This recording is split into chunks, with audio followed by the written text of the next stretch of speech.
Support for your public radio station comes from our members and from Downtown United Presbyterian Church, offering a Christmas Eve service at 7 p.m. with carols, candlelight, and a choir, including sign language interpretation, 121 North Fitzhugh Street, and streaming live at downtownpresbyterian.org. All are welcome. From WXXI News, this is Connections. I'm Evan Dawson. Our connection this hour is made on election night. The 2025 version of election night was massive for Democrats, both tangibly but also psychologically. Consider that 2024, more than 90% of American counties became redder. Pretty much every county in New York State got redder. Donald Trump was winning in places he hadn't won before, and he was narrowing the margins in counties where Democrats hold big registration advantages. Latinos had moved more to the right. Young voters had moved more to the right. The 2024 election was, by some measures, still a very close one, but the momentum was clearly on the side of the National Republican Party. So in 2025, Democrats needed a life raft, and instead they got an entire ocean liner. Democrats dominated two gubernatorial races that were supposed to be much closer. All the metrics were shifting back toward the left. And in our region, Democrats won in places locally they hadn't won in decades or ever. But Republicans countered that these were mostly local races. They could still dominate on a national level. The 2026 midterms will be a test of that idea. And they will also require many local races to be rerun just 1 year later, thanks to a change in the voting calendar for local elections in this state. Meanwhile, a new CBS News poll shows a seismic shift in less than a year for President Trump in at least one demographic. In February, CBS News had Trump at 49% approval among Latinos. That was in February. 49%. This week, their new poll shows Trump's support collapsing among Latinos down to 29%. That's a total of a 40-point swing against him in less than a year. We have invited the party chairs for both the local Republicans and Democrats. This is a common invitation, and not that long ago, they would both take us up on it. David Dunning, a very accessible guy. He was a local GOP chair for a while. He was on regularly. But Peter Elder, the new Republican chair, has not responded to our invitations. That is an ongoing invitation to Peter and the team, and we hope to do that soon. But this hour, we welcome the leadership that did respond, and that's the local Democrats. We're going to talk about what's going on and what's going on with the current landscape, and looking ahead here with Stephen DeVay, chair of the Monroe County Democratic Committee. Welcome back to the program. Thank you for having us, Evan. And the vice chair and the leader of the Greece Democratic Committee is Anthony Plonzinski-Figueroa. Welcome to you as well. Thank you for having me. The Greece Democrats, historically not a powerhouse, but look at you. We are here. We are here. You're certainly, well, you're all over the place. I mean, Stephen, I don't know what you expected in 2025, but we've now chronicled it pretty well on this program. You know, you win in Parenton, the supervisor's race for the first time in 108 years, something like that. You win in Greece, the supervisor's seat for maybe the first time ever. It's hard to... in over 100 years. Over 100 years. Over 100 years. First time winning the supervisor's seat in Penfield in more than 4 decades. You're winning, you know, the first black woman, I think the first person of color serving on the Greece board, Amaret Miller. Yep. You know, you've got all of Parenton is now Democrats. I mean, Republicans are sort of in retreat in a lot of different places. And I don't know how much you expected this to happen. I mean, truly expected the result to be what it was. Did you expect these kind of results this year? I think it's fair to say that we saw the work that was going in leading up to this. We saw the amount of candidates and their teams and pushing it, the message and how it was being received. But if I'm being honest, it was a lot that night. It actually hit the point where as people were telling me some more of the results, at one point I just had to step outside because there was so much coming in at that moment. Webster. Yeah. Menden, right? Menden. Yep, Menden. It was actually like when Menden flipped, when the county ledge seats were looking really good for both of them. It was a lot all of a sudden all coming in at once. And I think it was more than any of us had expected. Obviously, we were always hoping, we're always driving towards it. But I think that if we're being real honest, there was a moment where I was just like, oh my gosh. And now, you know, I'll say looking after is on my office at MCDC, I have a huge map of the county, all the breakdowns of election districts, et cetera. And I still sometimes stare at it almost in awe because everything from the city all the way through the east side has a Democratic majority on it. And it's crazy. Is that feeling, that heavy feeling of awe even more acute because of what it was like a year ago with the Republican victories? Yeah, it's definitely a lot more. I think partially because of that, but I also think because we've been seeing some of this progress, and we think back to some of the candidates that in those Republican victories, we know the candidates that were up, and they were great candidates. And in some of these towns that are now, Perrington, all Democratic now, that weight is added when you think about the candidates that really ran when they had even less of a chance by all markers, right?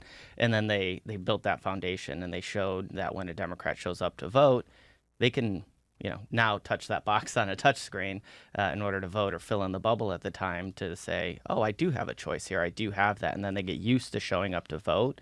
And that's really what we were able to build on, and what I think really adds to that weight. Anthony, we've talked a lot over the years about the state of politics and what might move people. And so I wonder if you had a sense that it was going to be this big a night for Democrats coming into November. I would echo Stephen's comments. Did I know it was going to be this big? I would be lying if I said absolutely. But we were definitely hearing it. And I think that, we were hearing a movement, and you hear that mostly when you're talking to voters at the doors, right? When you're going and knocking on doors and you're talking with voters, and especially in these towns, you have to talk to voters of all parties if you want to have a shot at winning. You can't just talk to Democrats and win. You can't just talk to Republicans and win. You have to talk to unaffiliated voters. And the presence of the local issues painted by the eerie and the kind of, confusion and being upset of some of the national decisions played together in terms of what is decision making, what does it look like. And so you would hear at the doors the dissatisfaction with current leadership that voters had, and it sometimes had a paint of some national touches, but mostly that seeing that trickle down and talk to their local levels. And I think that was probably some of the most impressive parts of a lot of our candidates this year, is the amount that they knew their local politics and how they ran their race in their areas and really and drew that in. Now, I don't want to take any steam out of the success that you're feeling, but part of my job is to point out some of the numbers. And the numbers indicate that it shouldn't have been a huge surprise, and these guys are not saying it was a huge surprise. They had hoped that it would get there. But the registration numbers will surprise people who hadn't looked for a long time. Because when you look at Perrington, when you look at the town of Pittsford, when you look at places where you go, wait, what? I mean, there's more Democrats here, or it's like an even split Democrat, unaffiliated Republican. A lot has changed. We're not just talking about the city is blue, the towns are red. A lot has changed. So, I mean, like, part of me looks at this and goes, you guys should have done pretty well. But at the same time, okay, go ahead, Mr.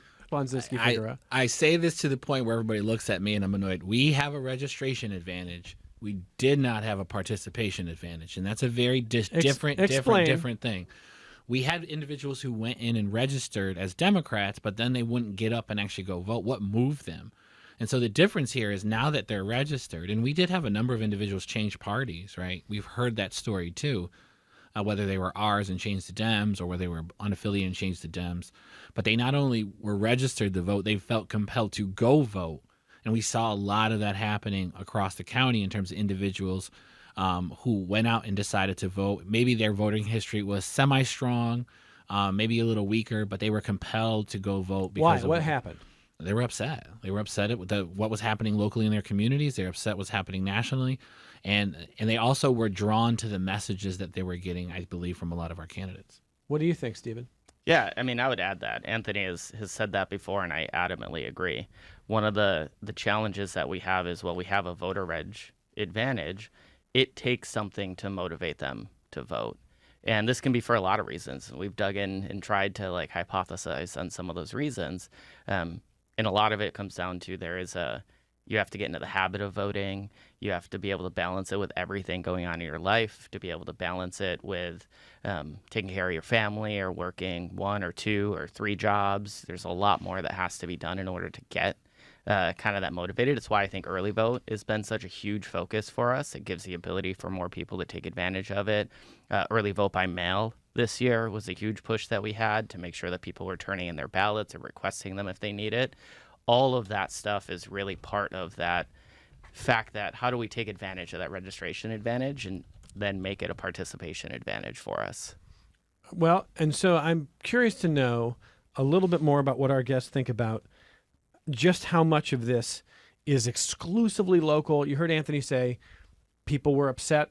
They're upset maybe at the local level, but they're upset about what they're seeing nationally. And there's been this idea that, well, these odd year elections, which are now, we'll talk about, they're becoming even year elections, but these local elections aren't really connected to national politics. There's, that old cliche about a political party doesn't matter, when it comes to who's paving your roads or picking up your garbage, and good governance is good governance. I take that point to an extent, but I want to play a sound clip from the day after Election Day when we talked to someone who's been doing this for a long time, and that's member of the Monroe County Legislature, John Baines, and he does think that we don't have it. Okay, I thought we have it. We don't have it? We got it. He does think that what happened with Trump and President Trump and the Republican Party nationally this year is affecting even how people voted locally. So let's listen to some of that. And there is no doubt in my mind that the last 10 years in the United States of America has completely altered the town of Perryton in terms of its political culture, and the numbers bear that out. Since Trump came to power and Trumpism and some of the behaviors associated with it, you've seen women move their party registration into the Democratic Party in Perryton. So over 62% of the Democrats in Perryton are women. And I think they're revolted by the way misogyny has been kind of woven through a lot of the messaging that we see and the behavior we see in Trump world. And then secondly, I think that we kind of have in the Trump era a sense that I need to do something locally. I mean, I can't go to Washington, but I can get involved locally. And so you're seeing our committee is more robust. People are out knocking on doors. People are talking. And as a result, it's amazing what's happened, because we had 10 years ago of the maybe 22 elected officials representing Perryton, 2 of them were Democrats, Louise Slaughter and Tim Sliz, who was on the village board. Now every single person, all 15 elected officials in the town of Perryton are Democrats. We elected an assembly member. We elected a state senator. We elected a county executive. We elected a county clerk. None of those positions were held by Democrats. So, I mean, I think that the political shift, the enrollment is shifted by thousands of votes in favor of Democrats from Republicans. And all of that is attributable, I think, not all of it, but a major variable is the rejection of the politics of Trump. That's Monroe County Legislator John Baines. Stephen DeVay, you agree with that? I think that there is for sure a portion of it that the national politics, the way that we see it 24/7, notifications on our phone, every time you try, it's everywhere, right? It's definitely motivating some folks to turn out. The part that I think is important, though, in here, and it is part of that building, as we've done this, as we've taken some more of the seats, a lot more people can see what the differences can be, that it is a lot more than just good government. You can do good government and choose to invest in things that really improve your community. You can do good government. John referenced the fact that we won the assembly seat. And Jen Lunsford has chosen to do some of that investment right in Perryton. They have a skate park now, right? And I know she's talked about that a lot. I've talked about it. Those are the things that we can do when we get in to really show the effort that Democrats can make in there. We can make certain decisions to do more than just fill in the potholes, but how do we fill them in? How do we go about them? How do we also make sure that we're improving businesses or lives or caring for the children in the community? How can we do stuff like advocating for school funding? All of that is stuff that we're doing, and I think the more we get into it, we can really take advantage of that national politics shift that I agree with John is happening, but we have to do more than just rely on it. We have to take advantage of it and build a message that allows us to not just win in a wave, but take advantage of that wave and win in places where that wave wasn't enough to carry us across and won't be enough to carry us into the future, right? I want to make sure that we keep winning Perryton for the next decade, and hopefully Trump's not going to be there the whole time, right? So we have to do a lot more to show what we're doing. What do you think, Anthony? You guys get notifications on your phone during elections? I hadn't known. No, I agree, but so I think that's absolutely right. And what John Baines is saying is not something we disagree with. But you can't just. I think what the other part about politics is, and I think this is also a Trump kind of ism and an effective Trump that's also, I think, dare I say, somewhat positive, is that people are voting for the candidate. And so you can't just say, oh, we're going to have a Democratic wave, or we're going to, we've seen a wave, but, every Democrat didn't get elected on election night. And even in some towns where overwhelmingly Democrats won where they did not win before, we had some losses. Pittsford. Right? Supervisors. Yep, exactly. And so that comes down to the messaging, the candidate, and how they're resonating with the local politics. And I think that's important to note. You have to take advantage of the moments, and you have to seize the moment in the right spaces, and that has to play a part in all of it as well. And we're seeing that as well. And I think the Parrington conversation is important. I think the misogyny played in, and women candidates, women candidates saying, enough is enough, but you had to have a good candidate also come forward who understood the town, know what's going on, and invested in that race. They weren't just saying platitudes. They were actually speaking to the public. So, listeners, I do want to hear from you when you think about how your local voting habits. Did you vote this year? We certainly saw. We always would see a lower turnout compared to a congressional election, midterm election, or presidential election, but pretty robust turnout, all things considered. Did you vote? Is your ticket split ever, or is it always pretty unified, or has that changed over time? Are you inspired by in any direction about what's going on at the national level? Does that affect the way you vote in local races? And how are you feeling about politics? It's 844-295-TALK. It's toll free. 844-295-8255. 263-WXXI if you call from Rochester. 263-9994. Email the program connections@WXXI.org. connections@WXXI.org, or join the chat section on YouTube if you're watching on the WXXI News YouTube channel. So, yeah, I mean, I take the point. You didn't win everywhere, but you won most places. And I don't have a Republican counterpart for you sitting on the program today, much to my regret. I would love to have Peter and the Republican team here to talk about this. That's an open invitation for them if they choose it, and I hope they will. But I think they might say that, yeah, it wasn't a great night for Republicans, but they'd rather have a bigger night in 2026. They think they will. They think they can. They think people will be more engaged to vote when there's bigger turnout. They think that they will win or have better results in 2026. Obviously, the midterm, the incumbent president, his party tends to struggle in midterms, but the Republicans have done what they can to kind of hold the fort against that. Everything from gerrymandering to trying to play up issues that ignite their own base. And so I think the Republicans would say, let's talk in a year. Let's see where we're going. Maybe the shift that we're talking about back toward the left is temporary or ephemeral, and we'll know more in a year. What do you think, Stephen? Yeah, I mean, first, I just want to add for coming back on, I think that the shows where we had both the Republicans and the Democrats represented were really fantastic. Yeah, for the I community. enjoyed it. Yeah.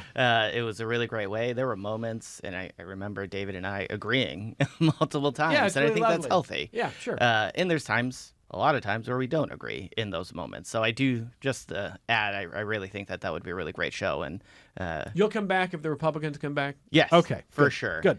As I think about what it's going to look like, in a year, we have a lot of unknowns in here. It's the first time our supervisors are going to be running on an even year election. Right.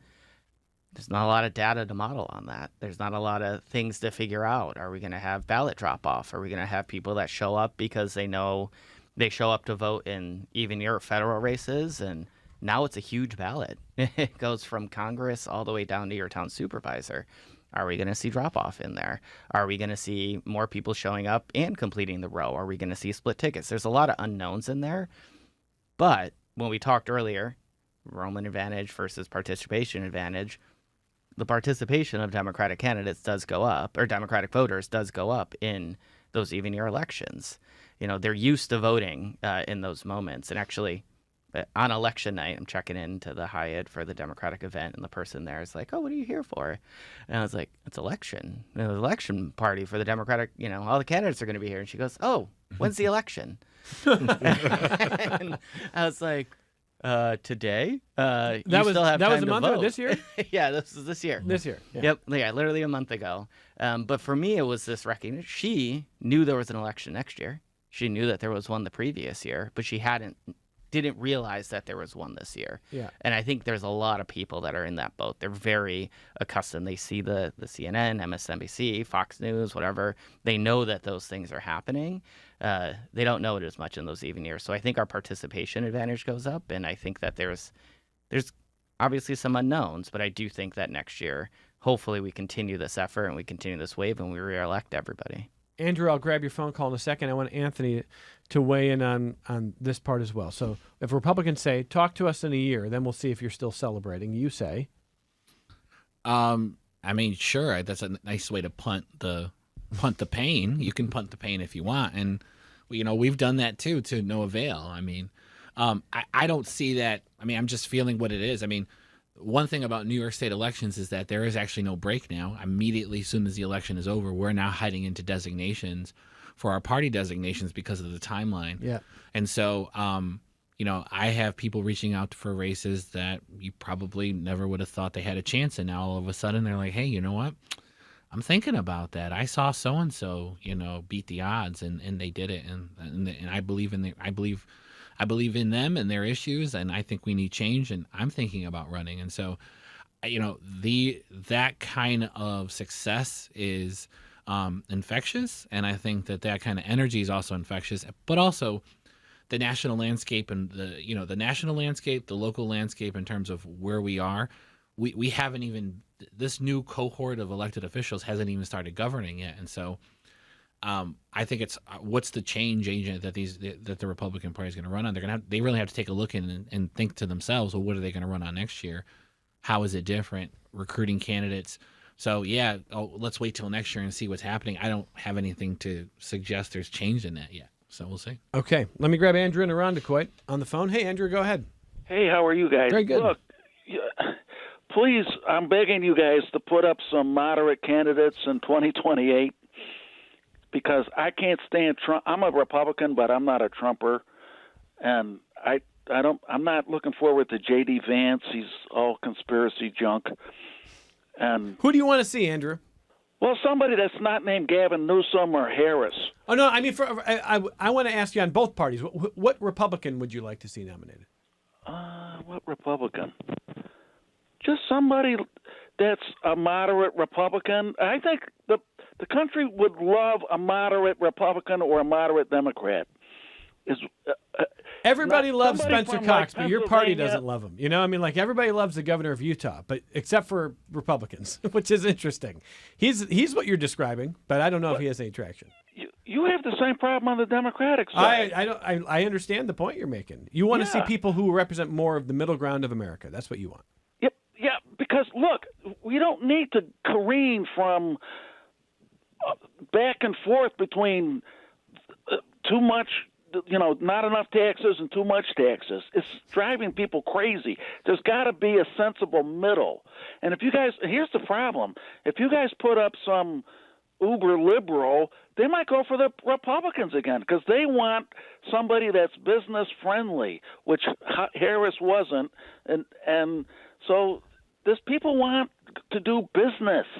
America's about business, not about being, more funding for schools and skate parks, for God's sake. So let me ask you one more question, Andrew. If the Democrats nominate someone who is, in your view, a middle ground, will you then shift to saying, well, they're an uber liberal too? Or will you say that, no, that's more middle of the road?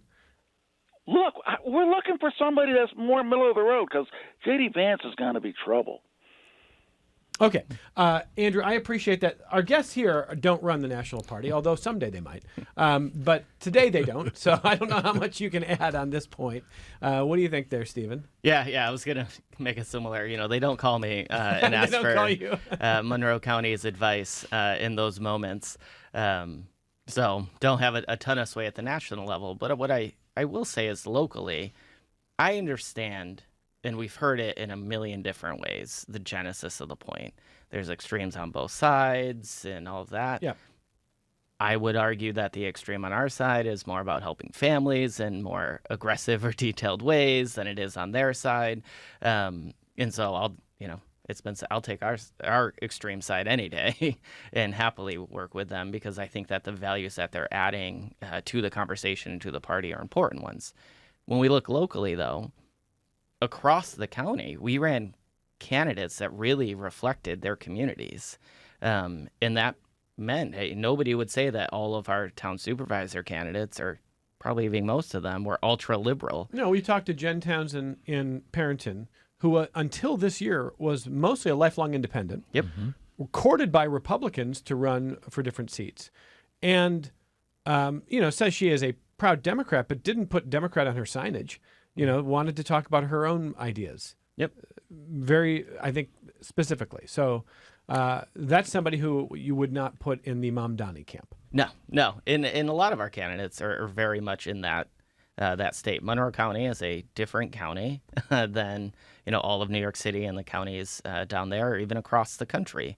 We're very different. We share probably a lot more with the Midwest than with New York City in terms of our beliefs and our politics and everything that we're doing. And we're seeing that really win.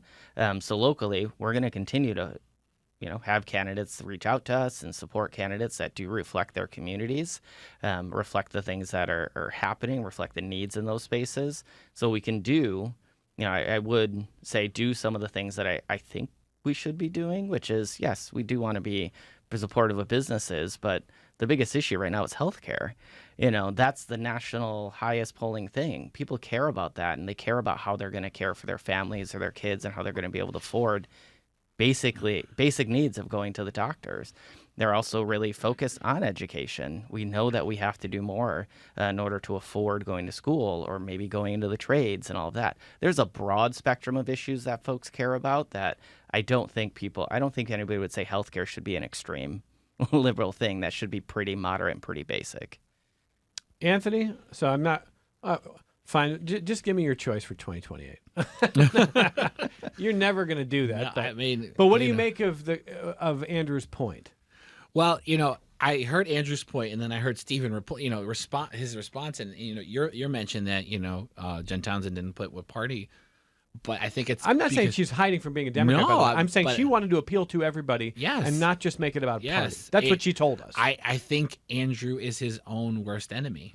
What he wants, right?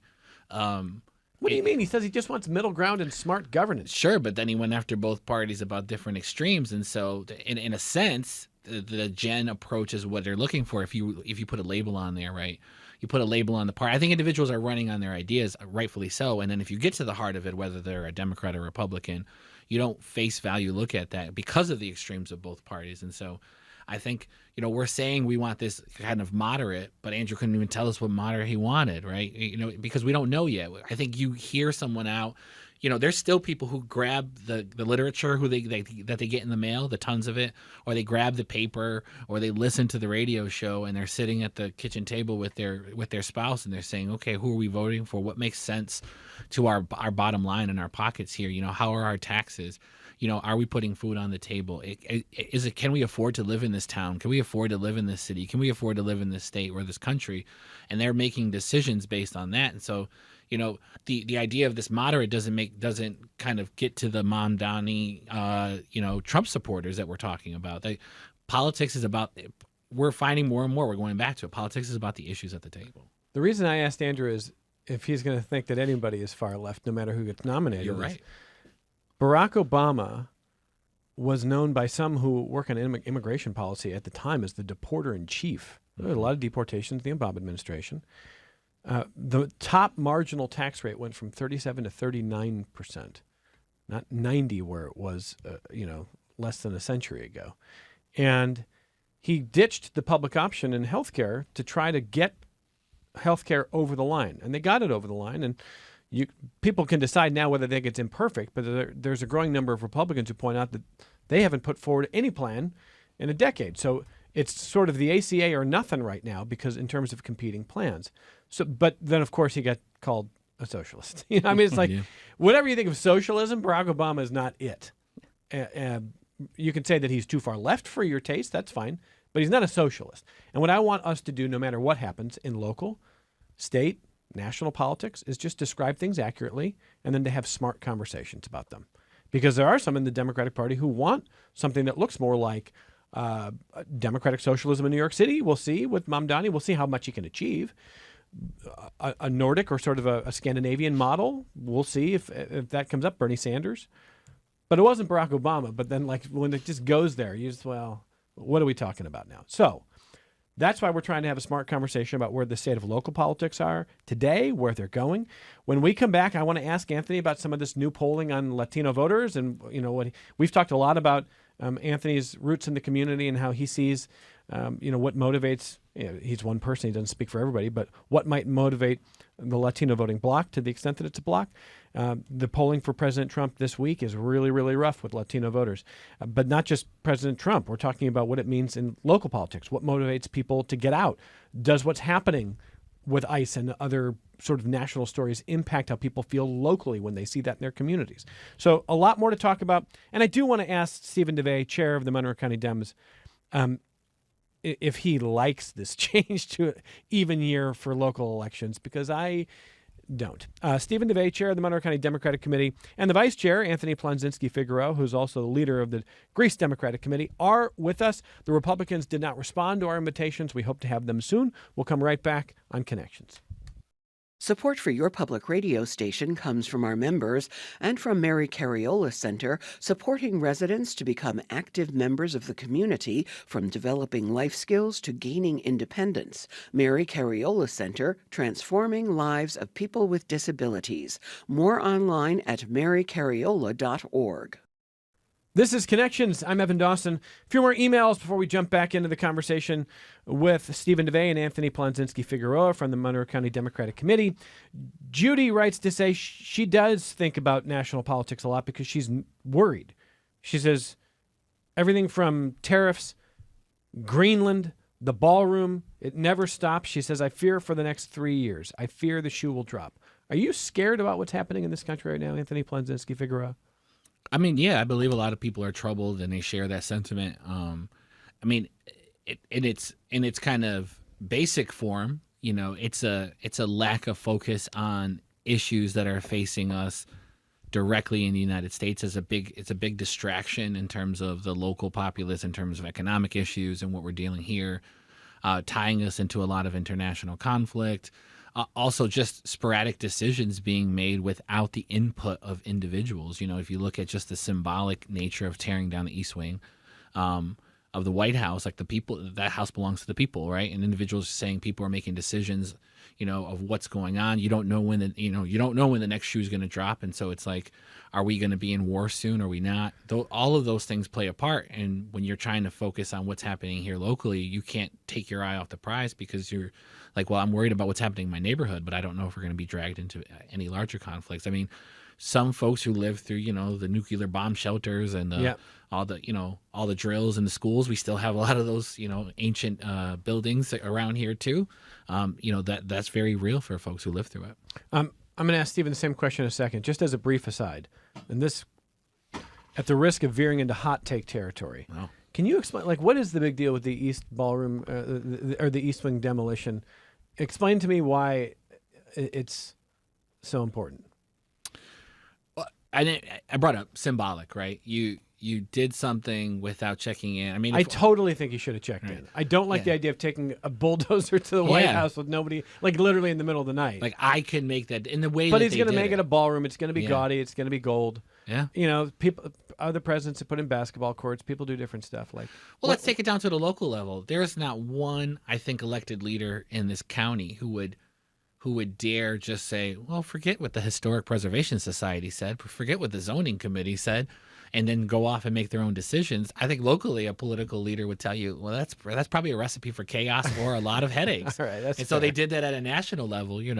Tip O'Neill said all politics is local. It really is if you think about it. And he's like, I'm just going to tear this building down because it's mine. we have this kind of economic, That's an barren interesting overlord. So that's an interesting way of describing it. Yeah. When you treat the White House like it's yours Yeah. and it's not the people's. Exactly. Okay. All right. Yeah. Stephen DeVay, Judy's nervous, scared for the next 3 years. Are you scared for where the country is going to be before the 2028 election?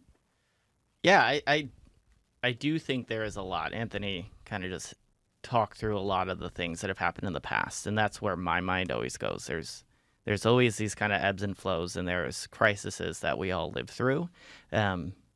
There is something happening live as we see it, where the fact that so many others are being attacked in this really direct way, his immigration policies and ripping families apart and throwing them out, that's the stuff that makes me nervous, because it is genuinely changing communities and changing lives in unbelievably, not just, hey, this might happen, but really, really direct ways.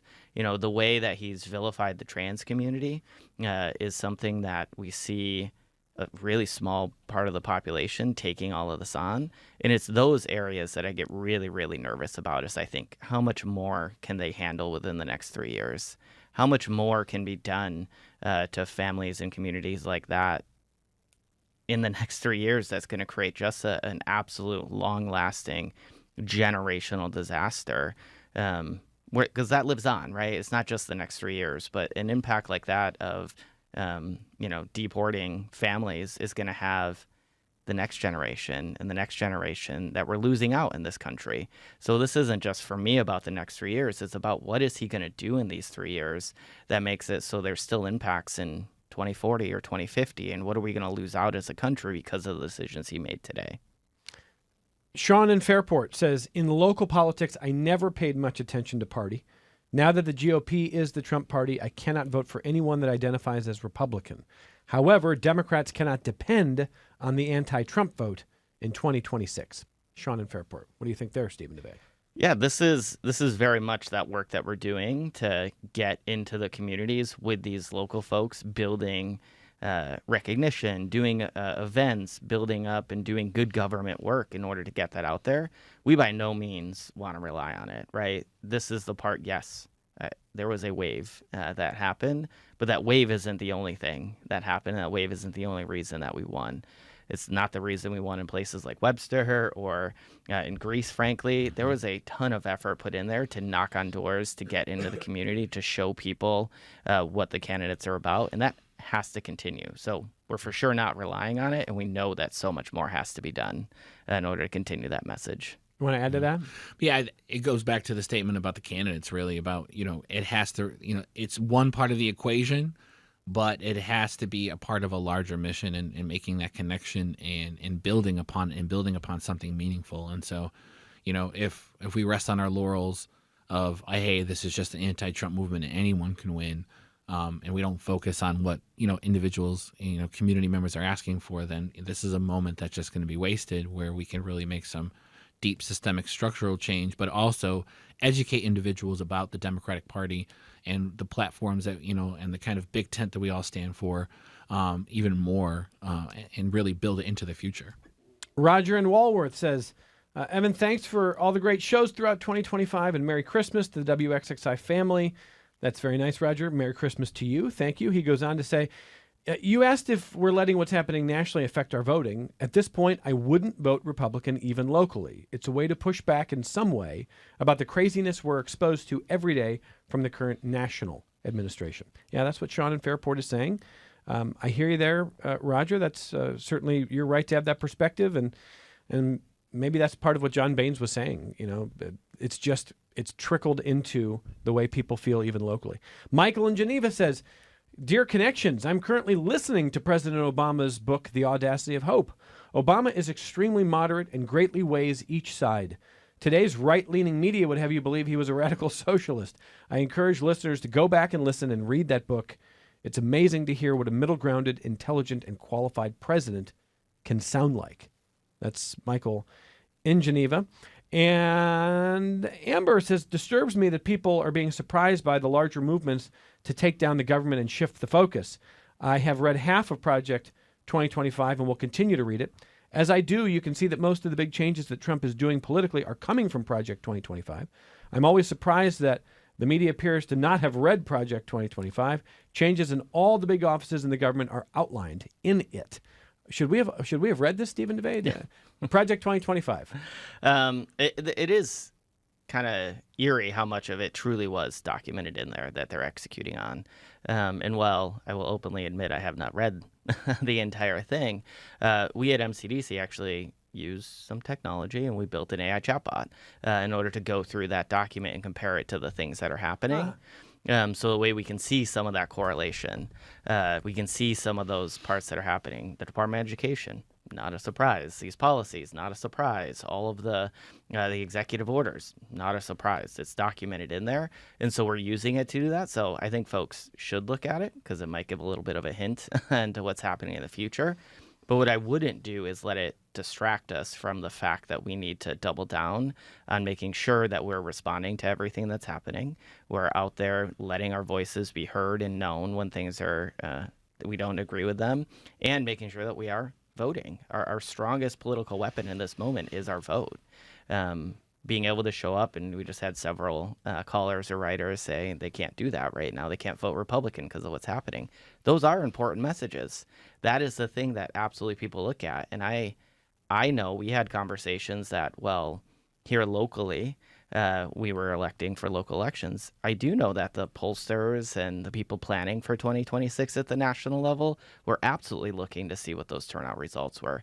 And they were looking at places like Monroe County that represent, these more Midwest style, this more moderate space. Those things are super, super important for people to look at in there. Anthony? As I think back to the Project 2025, and, Stephen and I were among some of the privileged individuals to earn a spot at the Democratic National Convention. It was an absolute miss by our party and how we talked about it. We talked about Project 2025 very tongue-in-cheek. Lots of comedians came on the stage about just how crazy these ideas can be, and this can't be serious. And then there were more serious moments around the issues of abortion and a woman's right to choose. But I think more and more it was more jovial thinking and not taking that document serious enough that individuals would look at that and use it as a blueprint. And we didn't talk about some of the graver concerns that we're now having, like the deconstruction of the Department of Education, the unilateral decisions, the inability to, respect the rule of law and judges and the Constitution. And, I think the moment now is to talk, individuals are now seeing what is happening there. And I think the important part is, we have to do a better job in the future in terms of, believe them when they say who they are the first time, really. Let me get back to your phone calls. Kelly in Rochester. Hey, Kelly, go ahead. Hello, folks. I just wanted to ask, I think a lot of people are really frustrated with how things are going, and they're not sure how to get engaged. And I wanted to see if maybe Stephen could share how, people who are registered as Democrats could become members of the Monroe County Democratic Committee and actually weigh in on who's able to receive endorsement from the committee and the support of the committee, so that we have people who are, representing the neighborhoods that they live in, rather than potentially having other people represent a neighborhood. And he can probably explain a little bit more what that means. But right now we've got situations where there are parts of town that are represented by people that don't live there. And these Democratic committee seats are elected positions, but most people don't even know that they exist.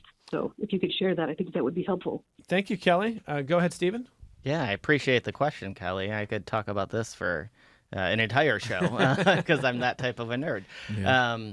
So I'll bridge it down and just say, yes, Democratic committee seats. And let me first preface this. This is all defined in election law. So actually everything I'm about to share is the same on the Republican side. The whole process of becoming either a Democratic committee member or a Republican committee member is defined in election laws and exactly the same. It is divided up into election districts.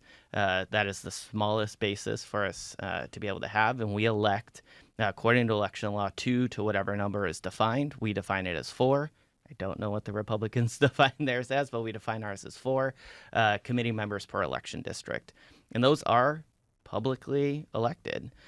You have to go through the exact same process as if you were running for everything from Congress to city, school board to local town races, and that is to collect signatures to turn them in. And if there is more than 4 people that petition on, we go to a primary. Your name shows up on the primary ballot in June, and you have the opportunity to make a case for why you should or should not, be in that position.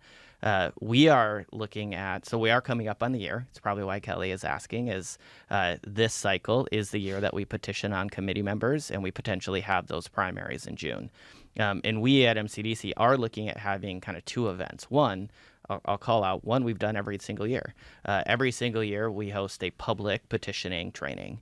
I don't care if you're tied to a campaign, if you're currently elected, or you're just wanting to show up for the first time and know how to petition yourself on. We do that every single year to teach folks how to petition on.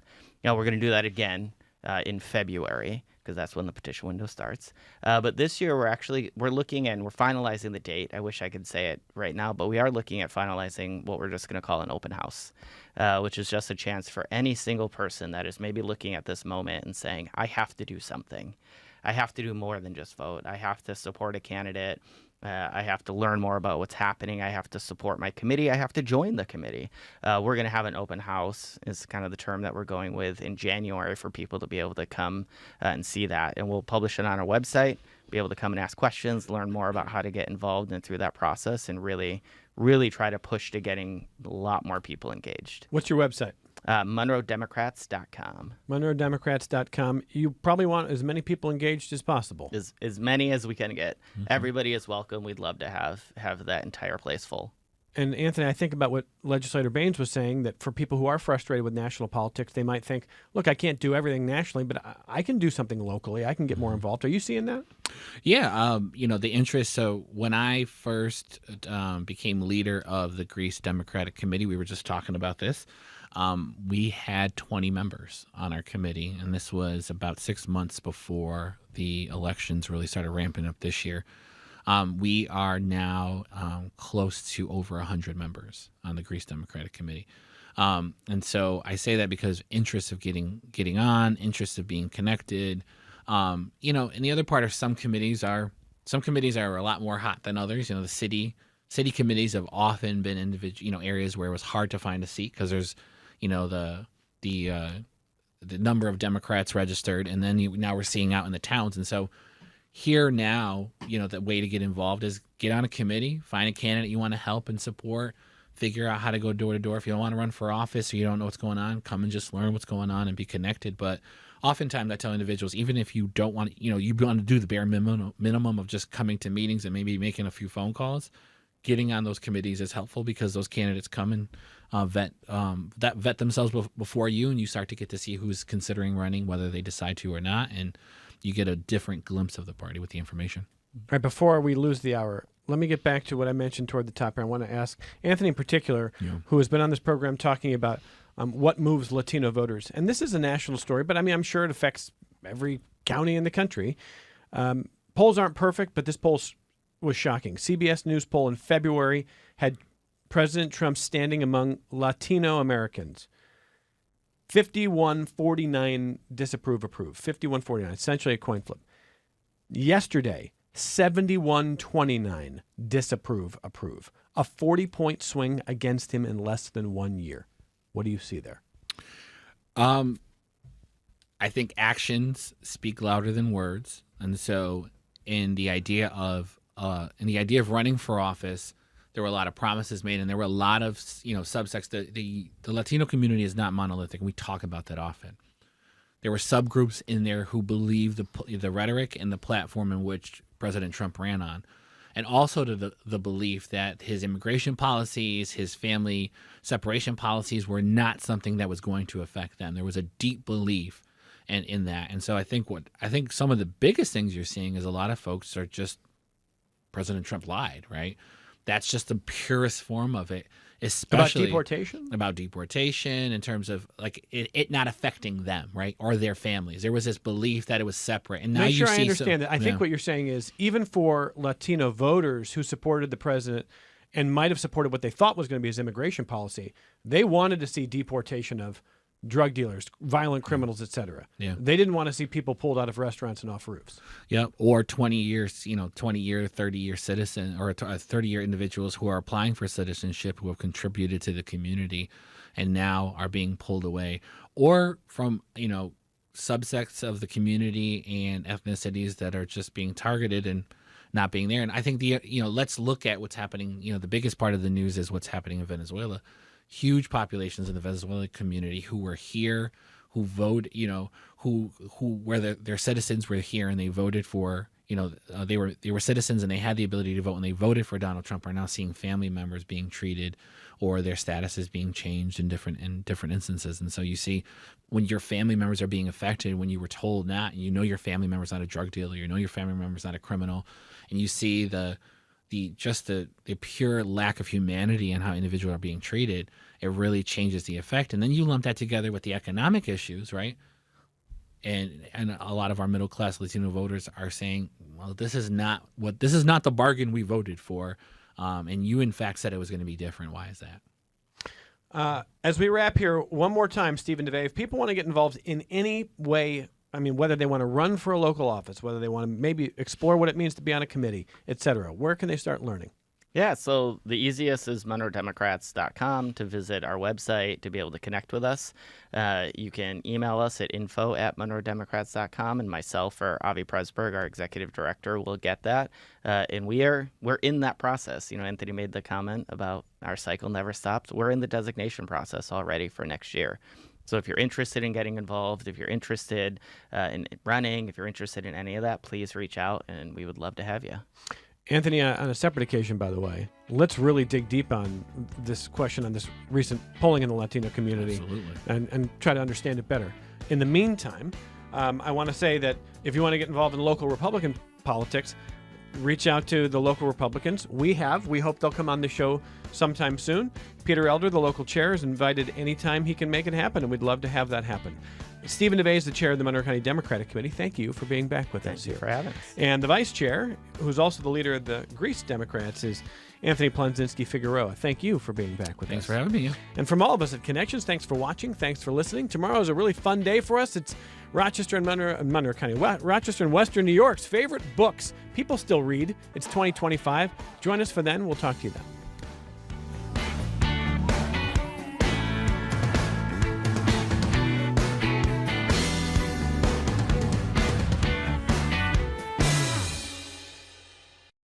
This program is a production of WXXI Public Radio.